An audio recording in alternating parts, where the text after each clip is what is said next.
Hello, today I'm going to tell you an Easter love story.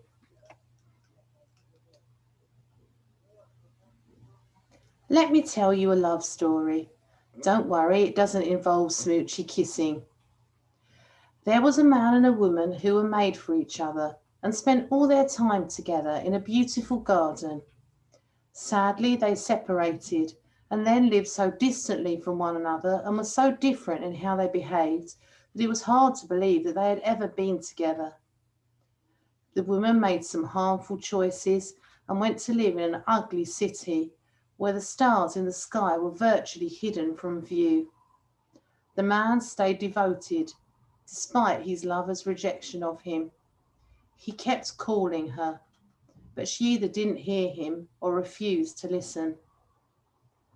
The man realized he was going to have to do something drastic to get his lover back, but he did not mind how difficult it was going to be because he loved her with an endless love. Nothing she had done could change that. But what could he do to get her back where she belonged? The lover was fearful, but he knew what he had to do. He had to give up everything for his beloved. He gave up his dignity. He suffered pain. He was mocked and abused. He sacrificed his life for her. Only then could he reach across the chasm that separated them, the chasm filled with all that was wrong. He made a bridge to her, reached across, and held out his arms to her. In time, she was able to take small steps towards him, little by little, wobbling here and there as she did so. She felt she might fall, but she eventually made it across and received his heartfelt embrace. He will never let her go. Now they are betrothed, engaged, planning for their wedding day. They were never meant to be apart, only ever united. This is a story. It could have been the other way round, with the man going off and making mistakes, and then being received back into his lover's open arms, where she had waited patiently for him, never giving up on him.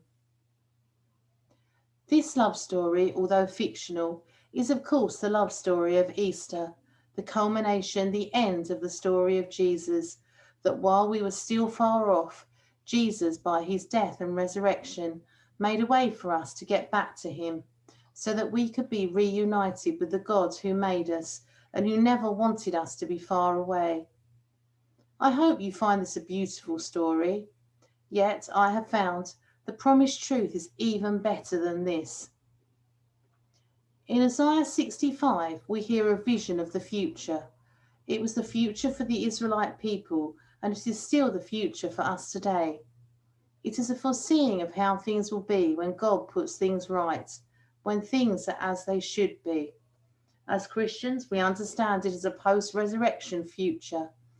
Jesus died on the cross. He rose again on the third day.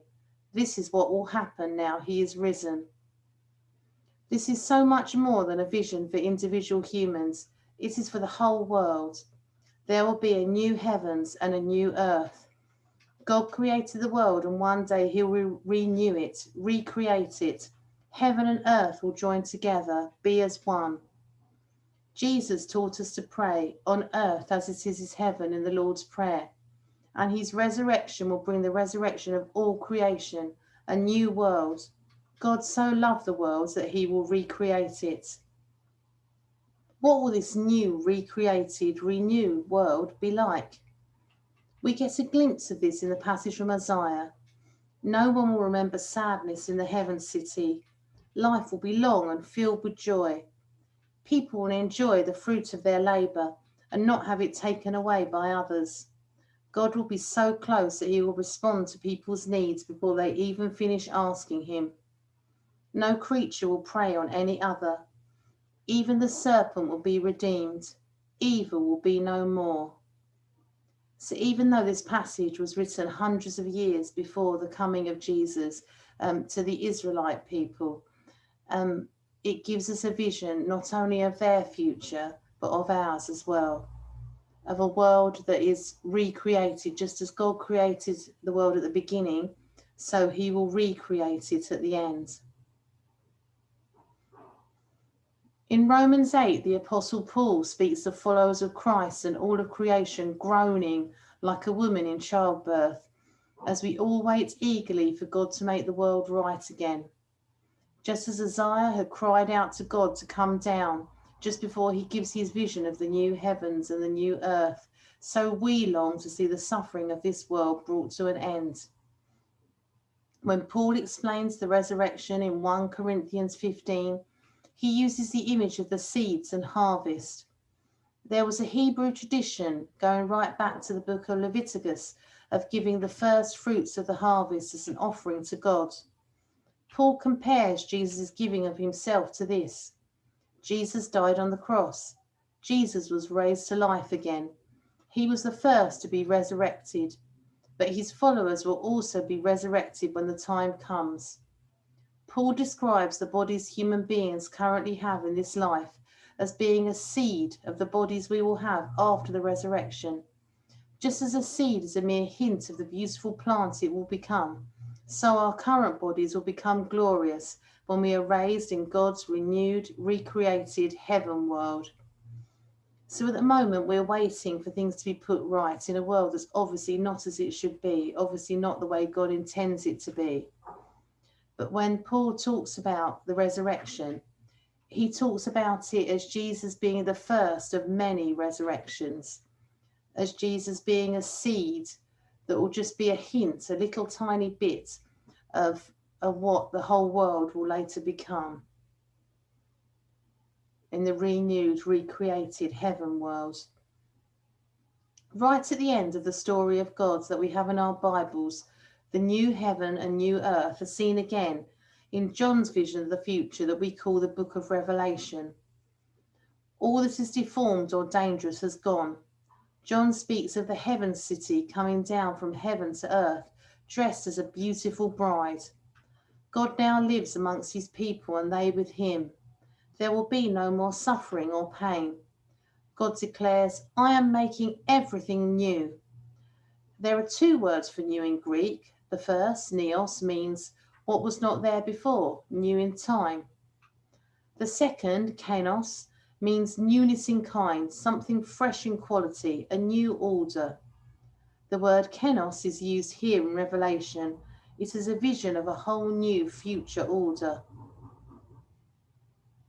So once again, we see as just how God created the world, he will recreate it at the end.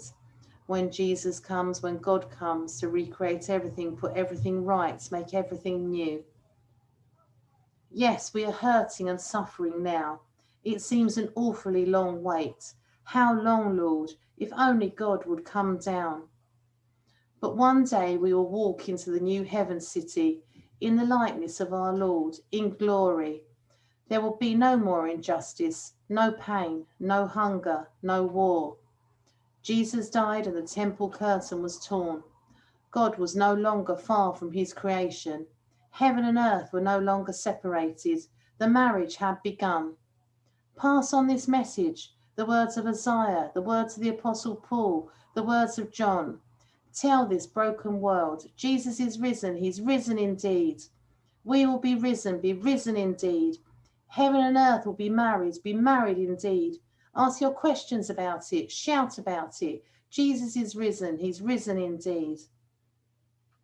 So here is our Easter love story. There is hope. God so loved the world that he gave his one and only Son to suffer for us, to die for us, to take away all that is wrong, to bring us back to God. Here is our Easter love story. God so loved the world that he will make it anew, bring heaven to earth.